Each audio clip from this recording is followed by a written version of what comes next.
Hey everybody, welcome back to the Dungeon Dive. Daniel here, and welcome back to my final video review for Folklore the Affliction, with a focus on the Fall of the Spire expansion.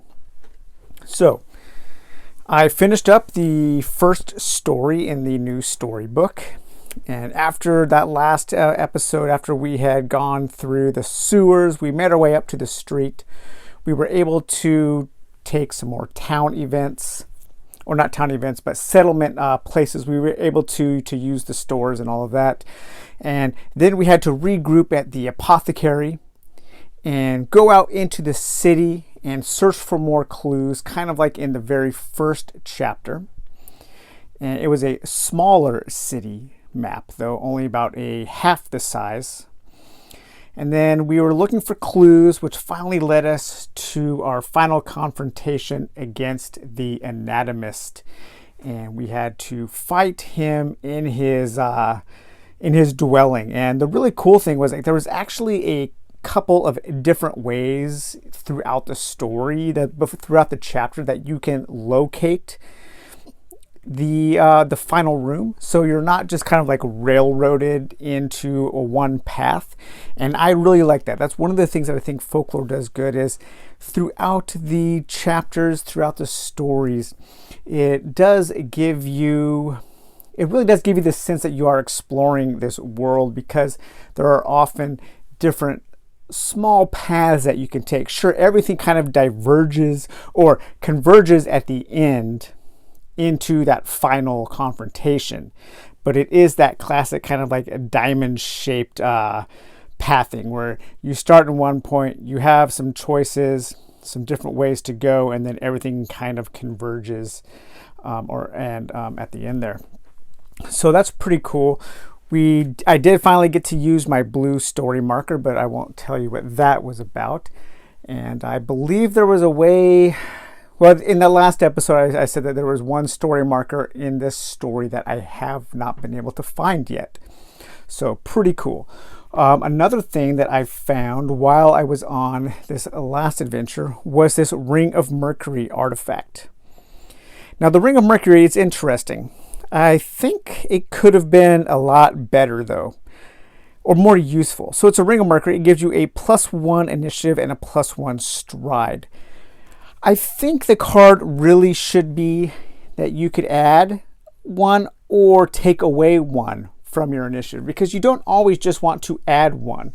Sometimes you might want to take away one to go down to one of these initiative bonuses. So I think that was a little bit of a missed opportunity. This was the first item I saw that allowed you to manipulate your initiative in this way, and I was a little bummed out that it was only +1. If I encounter this card again, I think I'm going to house rule where you can add one or take away one, because taking away one, I think it's a good trade, because you may not be able to go first. You may end up going down and putting a foe in front of you or something like that. So I think that would be a more useful card. Now, one thing that I did not like were the cards that I drew for my initiative. This was the first time that during this last battle here where I wasn't super happy with my bonuses. They both had to do with movement, and in Folklore, one of the main things that I think is one of the main criticisms about the combat in Folklore is that you're not really moving around much. You're not really taking advantage of positioning. That happens a little more with some of the initiative cards, and maybe a little bit more with some of the advanced rules, such as having a penalty of using a ranged weapon when you're close to somebody. But if you're just playing the basic rules for Folklore, the combat really is all about you stand there, your enemy stands there, and you roll dice and see who gets hit first. There's no constantly moving or repositioning. It would be cool if there was more moving around the maps during combat. Maybe a little tiny Kingdom Death monster where the enemies are running away and they have some AI and you could follow them and chase them. But it's not really that kind of combat. Ultimately, usually what it comes down to is the maps themselves are just kind of a pretty picture.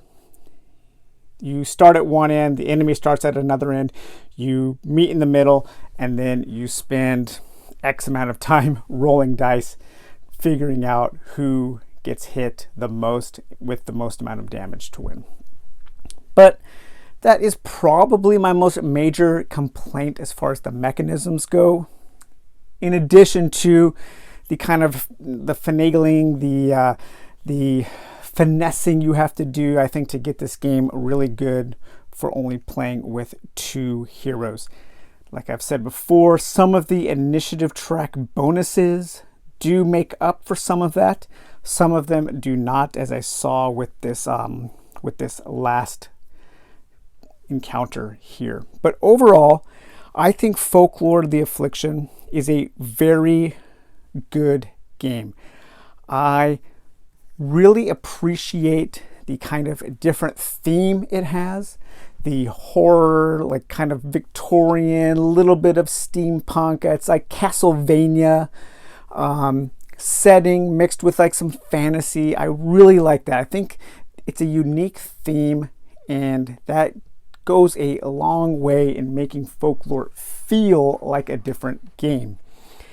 More than anything I can think of, Folklore the Affliction feels to me like a board game version of a PlayStation 1 era Japanese role-playing game. I'm not quite sure exactly why that is. I think it has to do with the ability that you can go into the overworld. You can travel around like in Wild Arms or even like in Grandia or something like that, or in Final Fantasy VII.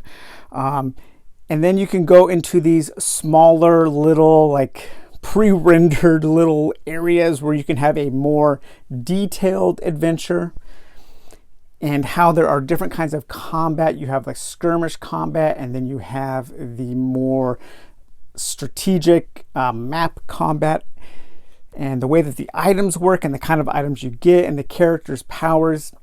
It really does give me that feeling of playing a late 16 or early 32-bit JRPG.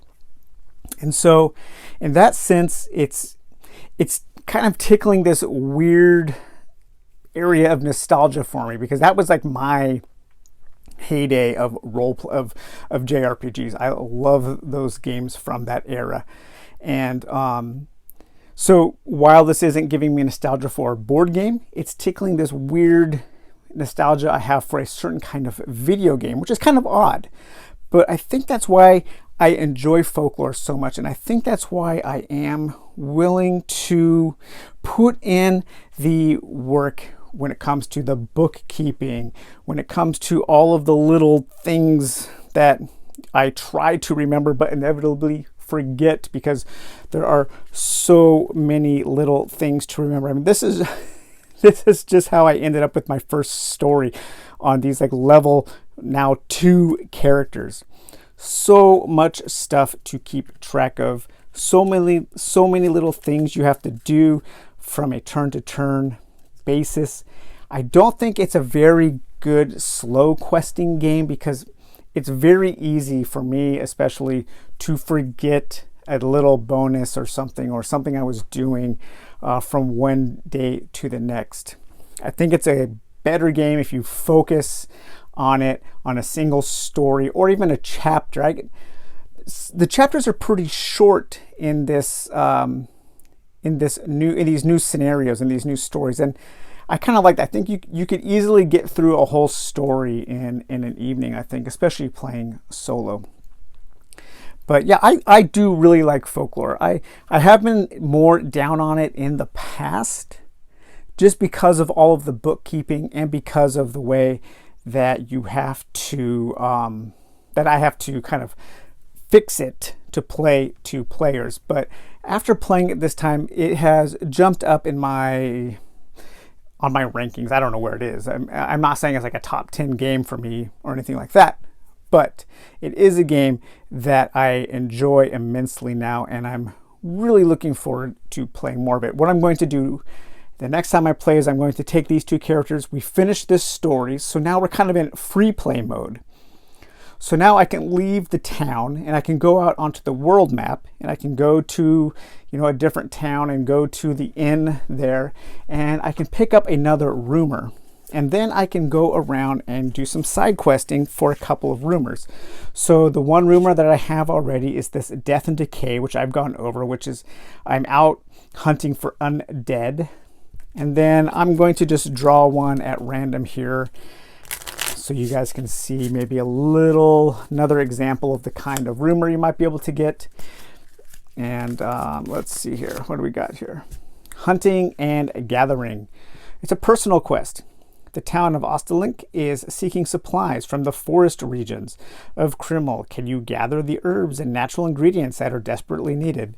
All right, so you need to travel to a couple places and it looks like do some ecology tests to pick up some ingredients.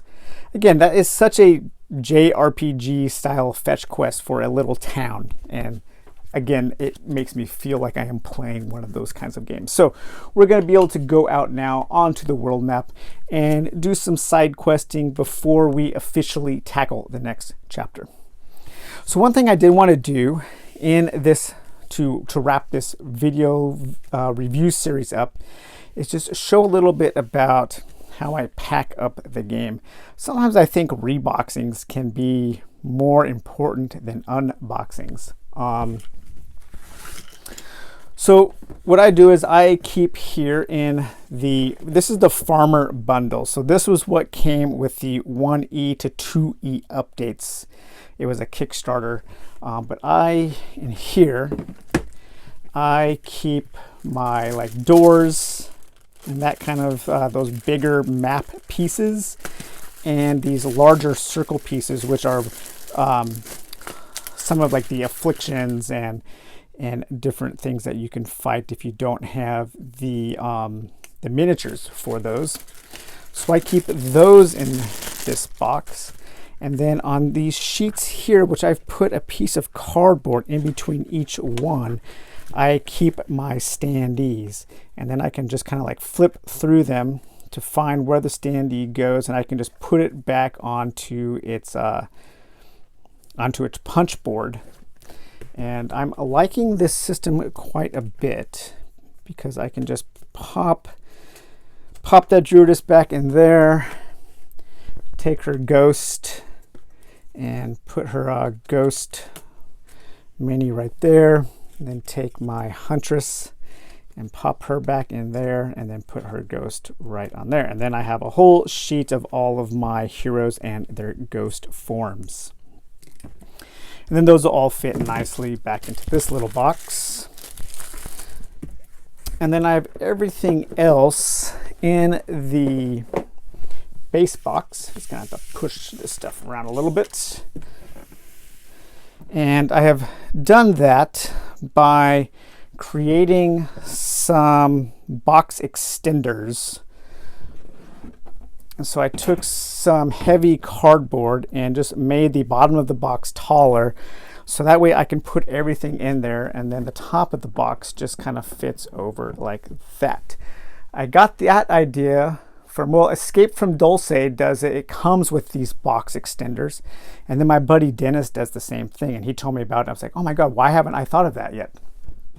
So keep that in there. Now I can fit all of the expansions, everything I have for Folklore in these 2 boxes. I have my books, and then I have all of my chits in these 3 chit trays, and everything fits nicely. Have all of your hero cards, your hero books, your affliction cards, your monster cards. And then in these deck boxes, I have all of the cards. And so I can keep a lot of these in the box while I'm playing, so I don't have to take up a whole bunch of table room because my table is small. And I just put those on the side there while I am playing. And then if I need something, if I need a road event, I can just grab this box and choose one of my road events and then put those away quite easily. And all of these fit nice on the side there while I'm playing, so I can easily get in and out of those boxes. But yeah, it's a nice little system to keep everything all together in only 2 boxes, and you don't have a whole bunch of stuff scattered across multiple boxes to dig in and out of constantly while you are playing. So, all right, guys, well, I hope you enjoyed this extended video review series on Folklore the Affliction. I do recommend the expansion. If you haven't kickstarted it, I'm sure it'll be at retail. I think their stuff usually gets available at retail or through their website eventually. I think the initiative track and the new little kind of advanced combat rules do a lot to make the game better without adding too much additional bookkeeping. The new stories seem really cool. The new enemies are neat, especially the ones that have that charge ability. Kind of adds a little bit of a time crunch that you want to get certain enemies taken care of before they charge up their super. And if you are looking for a game that might make you feel like you are playing a board game version of an older Japanese role-playing game, look no further than Folklore the Affliction. I think it's worth your time, and it's worth the amount of bookkeeping. It's worth the amount of effort the game takes, because there isn't really another game that I know of that gives me this feel. So, all right, guys, well, thank you. I hope you enjoyed this video, and we will talk to you later. Bye-bye.